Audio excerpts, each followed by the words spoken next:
শুভ সময় বন্ধুরা, এই ভিডিওটা যারা মুক্তমনা আছেন, যারা ইসলামকে পড়াশোনা করে ইসলামকে যাচাই বাছাই করতে গিয়ে আপনারা ইসলামে বিশ্বাস রাখতে পারছেন না। বাংলাদেশে আমি জানি বহু সংখ্যক মানুষ আছেন, তারা এই কথাগুলো বলতে পারছেন না। ভয় পাওয়াটা খুব স্বাভাবিক। যেখানে ইসলামের কথাগুলো বললেই, নবীকে নিয়ে সত্য বললেই কটূক্তি হয়ে যায়, সেই কটূক্তির জের ধরে হামলা মামলা হয়, মানুষকে মারা হয়, কাটা হয়। আমি জানি আপনাদের ভয়ের কারণ। এই ভিডিওর মাধ্যমে আমি আপনাদেরকে একটা বার্তা দিতে চাই। আমি জানি, আমি বিশ্বাস করি কথা বলতে না পারাটা বা স্বাধীনতা না পাওয়াটা এটা যে কী পরিমাণ যন্ত্রণার। আমি 6টা বছর মসজিদে ইমামতি করেছি, তখন আমার সংশয় ছিল, ইসলামে আমার বিশ্বাস ছিল না।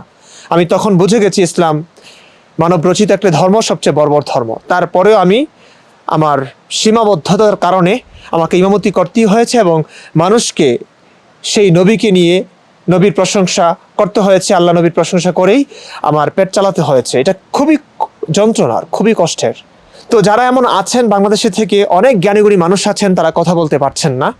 তারা যে ইসলামটা ত্যাগ করেছেন, কেন করেছেন, সেই কথাগুলো, ব্যথাগুলো ব্যক্ত করতে পারছেন না। আমি জানি আপনাদের এই কষ্টটা। আসলে ভয় পেলে, এই ভয়কে নিয়েই ওরা ব্যবসা করছে। এই ভয়ের ব্যবসা করে ইসলাম টিকে আছে, থাকবে হয়তো অনেক অনেক বছর ধরে। আমি অন্তত এটা চাই না। দেখুন, একটু সাহসী হতেই হবে আপনাদের। আমি ওই সাহসের কথা বলবো না যে সাহস দেখাতে গিয়ে আপনার প্রাণনাশের আশঙ্কা আছে, তবে কিছু কলা কৌশল তো অবশ্যই আছে। আপনারা কথা বলতে পারেন। আমরা এমন একটা চ্যানেল খুলব, ইউটিউব চ্যানেল হোক, ফেসবুক পেজ হোক, বা আমাদের চ্যানেলেই আমরা ভিডিওগুলো ছাড়বো। প্রত্যেকের কাছে অনুরোধ, বাংলাদেশের যত মুক্তমনা আছেন, আপনারা যত সংশয়বাদী আছেন, আলেম ওলামা থেকে নিয়ে সাধারণ মানুষ, তারা এই কথাগুলো কাউকেই বলতে পারছেন না।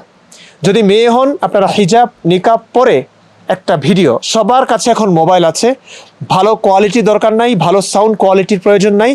আপনার কাছে একটা স্মার্টফোন আছে, আপনি সেটা নিয়ে জাস্ট এই যে এভাবে কিংবা মোবাইলটা কোথাও রেখে চেহারাটা ঢেকে আপনি কথা বলুন। আপনি কেন ইসলাম ত্যাগ করেছেন, ইসলামের কোন বিষয়গুলো আপনার কাছে অযৌক্তিক লাগে, খারাপ লাগে, বর্বর অসভ্য লাগে, আপনি মন খুলে ভিডিওতে সেই কথাগুলো বলুন। আমাদের ঠিকানায় আমি এই ভিডিওর ডেসক্রিপশনে কিংবা এই ভিডিওর স্ক্রিনে দিয়ে দিব কোন ইমেলে আপনারা এই ভিডিওগুলো পাঠাবেন। ইমেল করে সেই ভিডিওগুলো পাঠিয়ে দিন। আপনাদের ভয়েস চেঞ্জ করে হলেও এই ভিডিওগুলো আমরা প্রচার করব। আমরা মানুষকে জানান দিতে চাই, বিশ্বের কাছে আমরা জানান দিতে চাই যে কত মানুষ জন্মগতভাবে মুসলিম হয়েও তারা ইসলামকে জেনে বুঝে ইসলামটাকে ত্যাগ করেছে, এবং কেন করেছে সেই কারণগুলো আমরা মানুষকে জানাতে চাই। আপনারা যদি পারেন, আপনাদের যদি এতটুকু সাহস থাকে, কিংবা যদি আপনারা মানবতার জন্য এতটুকু কাজ করতে চান, আপনারা করতে পারেন। এই সুযোগটা আপনাদের আছে। দয়া করে প্রত্যেকটা মুক্ত মনের কাছে আমার আকুল আবেদন, অনুরোধ, আপনারা এই কাজটা করবেন। বাংলাদেশের প্রত্যেকটা মুক্ত মনাকেই আমি দেখতে চাই তারা যেন একটা হলেও ভিডিও বার্তা আমাদের কাছে পাঠান। অন্তত আপনি ইসলাম ত্যাগ করেছেন, কেন করেছেন, সেই সব বিষয় নিয়ে। আপনার পরিচয় দেওয়ার দরকার নেই, কিংবা ফেক পরিচয় দিতে পারেন। আপনি মাদ্রাসায় পড়েও আপনি বলতে পারেন যে আমি ভার্সিটির ছেলে অথবা মেয়ে, অথবা আপনি ভার্সিটির ছেলে মেয়ে হয়েও আপনি বলতে পারেন আমি মাদ্রাসায় পড়ি অমুক। ফেক একটা পরিচয় দিতে পারেন, যাতে করে আপনার নিরাপত্তার ঝুঁকি না থাকে। তবে অবশ্যই এইটুকু কলাকৌশল অবলম্বন করে আপনি একটা ভিডিও বার্তা আমাদেরকে দিতে পারেন। এটা অনেক অনেক কাজে আসবে। আমরা জানতে পারবো বাংলাদেশে কত মানুষ ইসলাম ত্যাগ করেছে, কত মানুষ ইসলামকে অপছন্দ করে। প্লিজ এই কাজটা অন্তত করুন। আপনাদের কাছে আমার আকুল অনুরোধ।